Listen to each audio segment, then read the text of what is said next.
Nous sommes venus pour faire savoir, sur base du regret que nous avons de l'arrestation de M. Vital Kamerhe, faire savoir que nous avons l'impression que cette arrestation est un coup monté, elle est arbitraire. Coup monté parce que dès l'année passée, nous avons eu des gens qui sont venus ici, s'intéressant beaucoup de l'éviction de Vital Kamerhe. Ces gens, ce sont des étrangers qui venaient du Canada. Et moi, comme je viens de Suède, donc nous sommes allés les accueillir, nous avons tous leurs papiers ici. Ils sont venus, ils sont allés à l'hôtel du Fleuve. Et là, ils nous ont détaillé leur mission ici. Leur mission était que Vital Kamerhe, dans l'ensemble de l'organisation politique ici, gênait leur plan. Et en gênant leur plan, ils généraient aussi un peu le soi-disant le développement économique et politique du Congo, parce que ils estimaient que Vital en connaissait trop. Il allait être très dérangeant. Donc, bref. Donc, il fallait qu'il se voie avec Monsieur le Président de la République, si nous pouvons les aider à faire ça. Et comme j'avais eu aussi une invitation de mes amis suédois, je tenais absolument à le faire pour eux.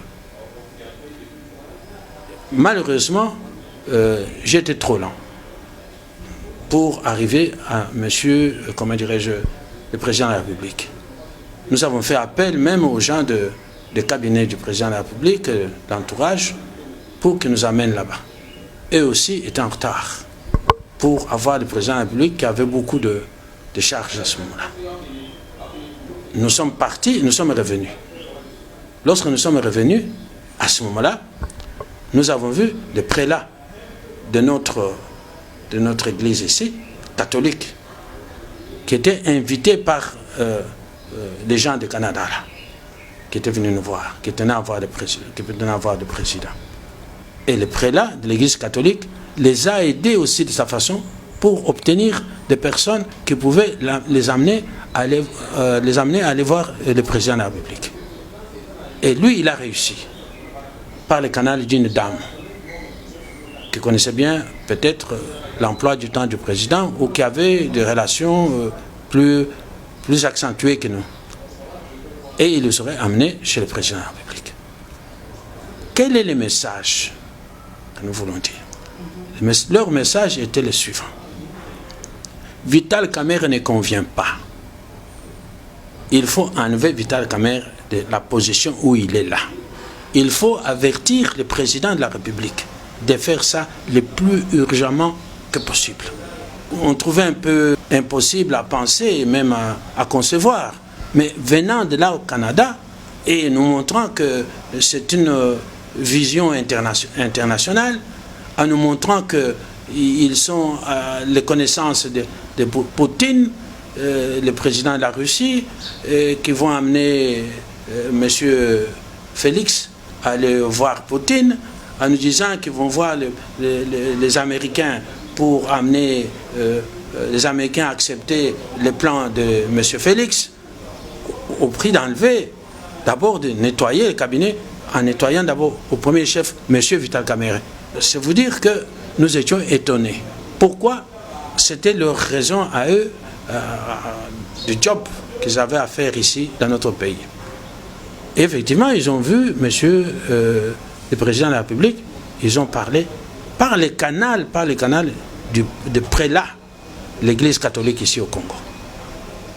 Ils ont vu monsieur le président et ils sont venus nous le dire eux-mêmes, nous l'avons vu, nous avons échangé et nous lui avons montré que Vital doit partir le plus urgemment possible. Nous avons eu aussi des politiciens de la tendance de ceux qui sont au pouvoir, qui étaient venus là-bas, qui se sont vus avec, comment dirais-je, eux, qui les a expliqué que non, il fallait évincer absolument Vital Kamerhe le plus rapidement possible. Ce sont des hommes d'affaires et souvent les gens qui font des opérations d'espionnage, de ceci, de ceci, ils opèrent dans ce canal d'affaires. Ils viennent ici, ils ne mettent pas à leur carte, nous sommes des espions. Non, ils viennent, ils opèrent à partir d'une carte d'affichage d'hommes d'affaires, des relations, des tas de choses. Vous comprenez? C'est ça. Ils ont parlé même des gens du parti de Papa Kamer qui ont parlé avec eux. Mais malheureusement, eux ne pouvaient pas aller voir le président assez facilement. Donc, on a utilisé l'Église catholique. L'arrestation de Vital Kamerhe, on a trouvé un prétexte. Il fallait trouver un prétexte. Ils ont dit qu'il fallait trouver une solution pour faire sortir Vital Kamerhe du gouvernement ici. Vital Kamerhe ne convient pas, avec insistance. Et nous avons essayé de parler avec les gens de Vital Kamerhe pour nous amener, parce que ce sont quand même des choses confidentielles, que nous amener là-bas pour que nous puissions dire à notre politicien, Vital Kamerhe. Mais avec... non, c'est très très très difficile. Nous sommes étonnés d'abord que vous nous écoutez comme ça facilement. Ils ne veulent pas. On dirait qu'ils sont en connivence avec ces forces occidentales qui veulent venir déstabiliser les pays. Donc, en somme, nous estimons ceci. Ce qui nous a amené ici, c'est pour vous dire ceci. Cette affaire, nous en connaissons les ayants et les aboutissants. Dès le départ, on veut le départ de M. Vital Kamerhe. Et ceux qui veulent ça, ce sont des hommes d'affaires, d'espions, qui sont venus ici, comment on peut dire ça, des agents de sécurité occidentale.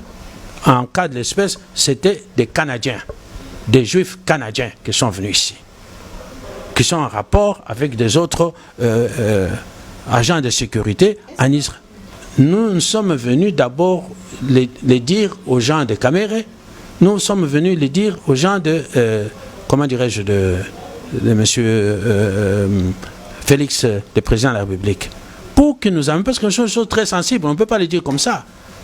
Mais ils ne bougent pas, ils vous regardent, comme s'ils estiment que c'est tout à fait normal, que ça se passe comme ça, tout à fait prêt.